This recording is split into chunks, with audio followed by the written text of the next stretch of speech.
Info for patient. बच्चों के कान से रतूबत आती है तो कौन कौन से टेस्ट आप रिकमेंड करते हैं?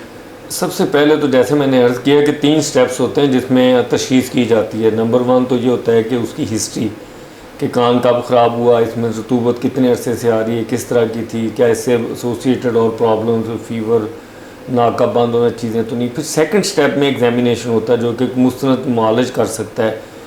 तीसरा इसमें मवाद अगर तो एक्यूट इन्फेक्शन यानी कि अभी रिसेंट हुई हो तो फिर तो ज़्यादा टेस्टों की ज़रूरत नहीं होती, लेकिन अगर क्रॉनिक हो जिसमें कि चंद सालों से रतूबतों का आना, जिसमें मैंने बताया कि सीरोसाइनस, जिसमें ब्लड भी शामिल हो, थोड़ा डिस्चार्ज हो और जिसमें बू आती हो, उस सूरत में उस डिस्चार्ज का कल्चर सेंसिटिविटी करना यानी उसका टेस्ट करना। फिर इवन अगर रिक्वायर्ड हो कान के अंदरूनी साख्त के मुआयने के लिए सीटी स्कैन, इसके अलावा कानों के टेस्ट की भी ज़रूरत पेश आ सकती है। तो अकॉर्डिंग टू द नीड हमें उन टेस्टों की ज़रूरत पड़ सकती है। लेकिन अमूमन जब एक दफ़ा पीप आए ज़ुकाम के बाद तो उस सूरत में इसकी हतमी तशख़ीस के लिए किसी टेस्ट की ज़रूरत अमूमन पेश नहीं आती। सर इसके इलाज के क्या क्या तरीके मुयस्सर हैं?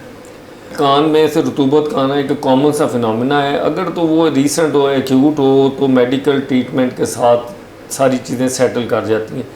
मेडिकल ट्रीटमेंट कान की सूरत में 7 से 10 दिन की होती है और इसमें डेफिनेटली आपको एक दफ़ा ठीक होने के बाद पेशेंट का मुआलज को चेक करवाना ज़रूरी होता है। लेकिन जो क्रॉनिक इन्फेक्शन होती हैं जो ज़्यादा अरसे से परसिस्ट कर रही, उनमें ना सिर्फ ये है कि लंबे अरसे के लिए मेडिकेशन करनी पड़ती है और बाज़ औक़ात सिंपल मेडिसन क्योर के लिए सफिशेंट है। उस सूरत में फिर बाज़ औक़ात कान का जैसे अंदर अगर पॉलिप बना हो, दूध बन जाए, उसे निकालना पड़ता है।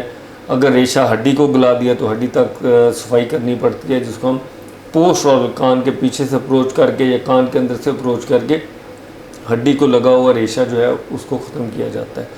सो इट डिपेंड कि किस किस्म की प्रॉब्लम है, उसी के हिसाब से हमें टेलर करनी पड़ती है अपनी ट्रीटमेंट।